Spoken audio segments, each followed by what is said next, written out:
It's that guy who keeps on making wrestling content for some reason. So,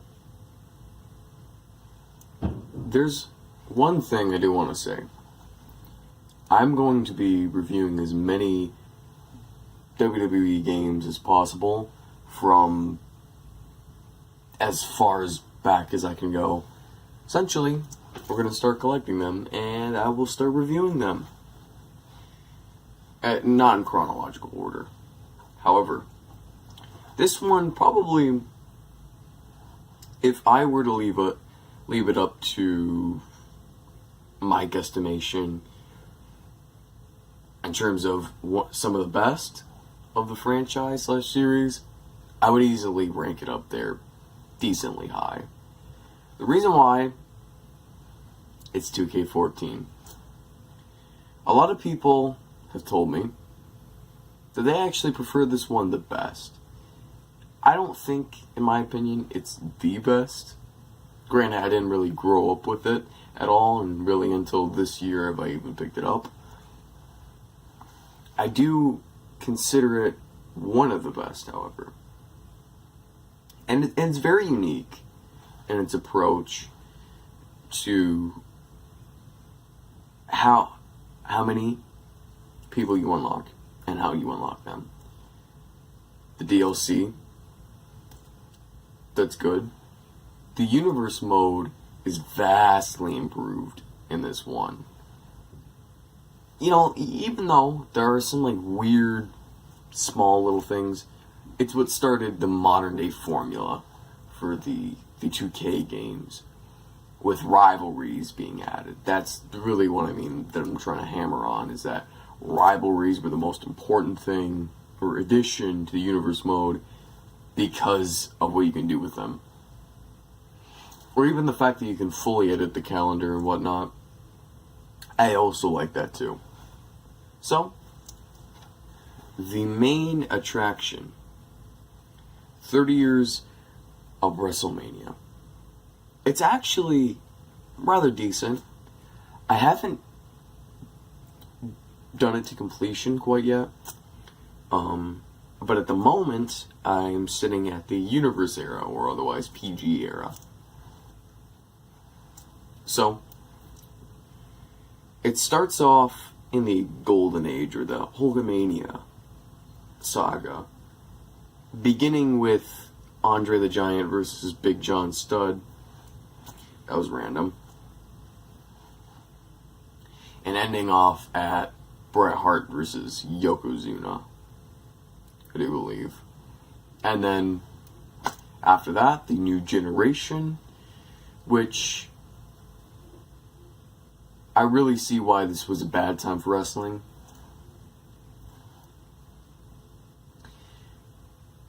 But it had its moments, I do think. Then there's Attitude Era.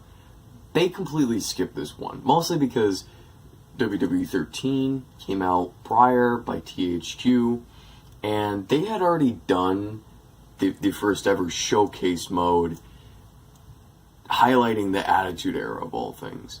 So, well, in that game, you unlocked a lot of Attitude Era-esque people, which is why a lot of people who are more nostalgic to that era, I would definitely consider picking it up because of the people you can unlock. Whereas, it's literally 4 WrestleManias you get to attend to. That's it.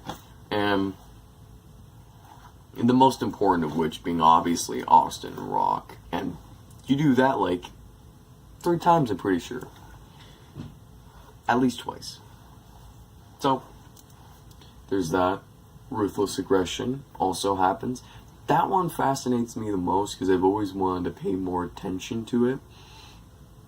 But unfortunately, I think both out of the lack of media, I should say, and really a lack of history, I haven't been able to research as much into it.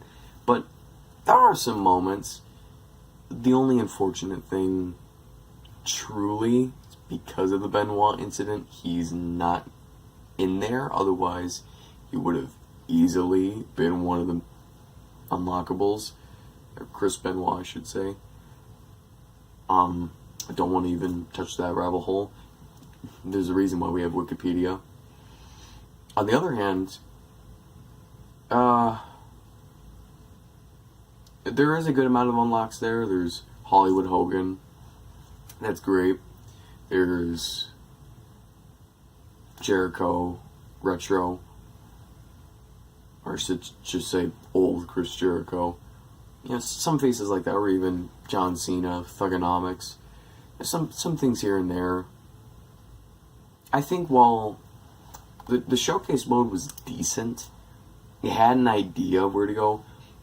I just got 2K19 as well, and I played that showcase mode. And when in terms of the objectives, it is probably far better in some areas, in some aspects. Or in a lot, I should say. And that's not shitting on 30 Years of Mania. That's just saying it's 5 years in the future. You can guess why it's better. So now, the gameplay. Surprisingly easy. I don't know if it's just me personally, but the reversals are very well timed, I do think. Don't get me wrong, I don't think the gameplay is perfect. I do think there are some minor things that probably disenfranchise it a little. I do think,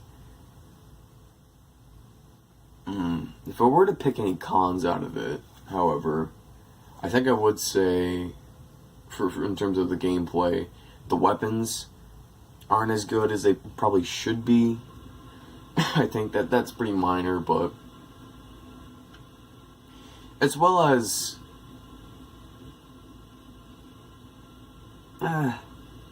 it's really hard to pick anything, and I'm not trying to suck the game's dick either, but there are some cons. Title matches. It's the silliest, stupidest, little itsy bitsy thing you could imagine, because when you go to universe mode, you want to put titles on the line. Well, you have to go to title match and then select what kind of a match it is. On the one hand, that might make sense, but that also means you can't have a double title match, which fucking sucks. So, no winner takes all.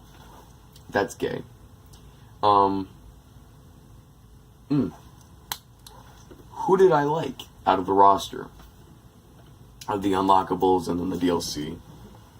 Well, the DLC includes classics and NWO people. And then there's also a Superstars one, but I didn't get that.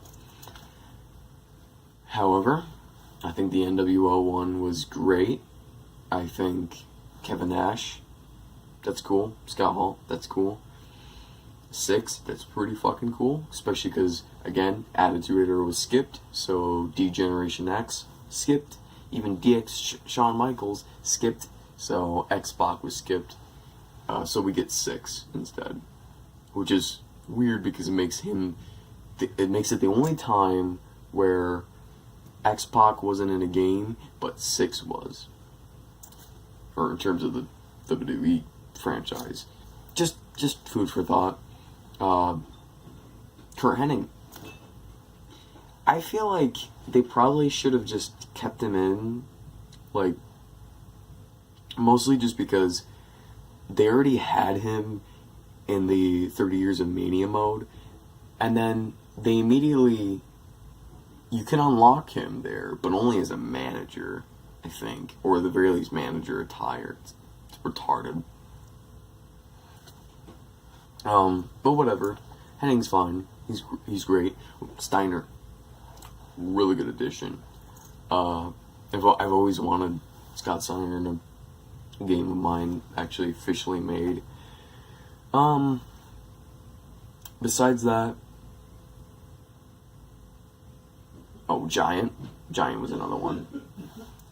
Cool. There was already a Retro Big Show, so it wasn't necessary, but it's definitely good having long hair. Big Show. Then there's the classics. So they have Bruno Sammartino, great, legend, can't even define.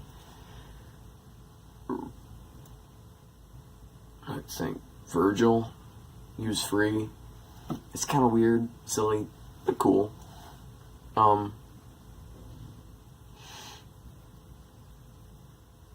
Jake the Snake, always great. Rick Rude, always great. Ultimate Warrior, another one. So all those names, they're all fine. In terms of the unlockable roster, I would say Ric Flair's great. It's cool that there's old and retro. Albeit weird, but that is cool. Both Shawn Michaels, not a good thing, because I have a lot of nostalgia to the one from 2005 and onward. Retro Triple H, that was almost necessary, because Triple H normally with the bald head, this is the first time I'm pretty sure we see him with the bald head, looked like a fucking orange. Like, worse than Donald Trump levels of, like, tan abomination. So there was that. So it's good that we have Hunter. Hulk Hogan. Always fucking wanted Hulk Hogan in some of my games, because one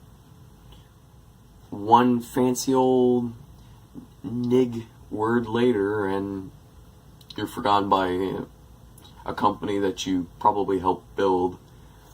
Ironic. One other person for the NWO pack, Randy Savage. I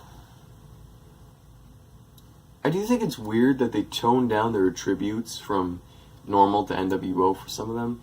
It does make sense for Savage. I like the attire. I've always loved the attire. I hate the idea of him being an NWO, but I love the attire anyway, so I'll let that pass. But anyway, Edge, another great one. Batista, another great one. Final thoughts after I ranted there for a little bit. All in all, if I were to grade it from a 1 to 10 basis, I'd probably put it 8.5.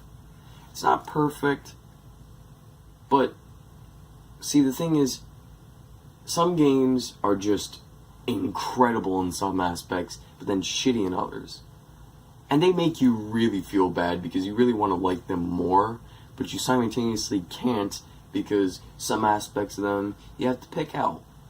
Whereas I think 2K14 has the smallest, itziest, bitsiest of stupid little problems underlying, but is overall good elsewhere.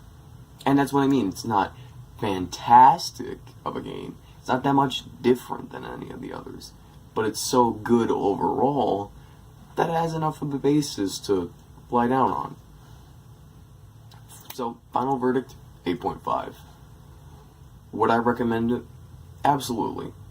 Would I recommend it to any Attitude Era fans who just really don't give a shit about anything else besides that? No. Would I recommend it for full completion? I haven't fully completed it yet, but there's enough stuff there to, at the very least, the normal completion of the game would be just fine. But then if you want to go after everything, that's cool too. So, all in all, pretty fucking good. So,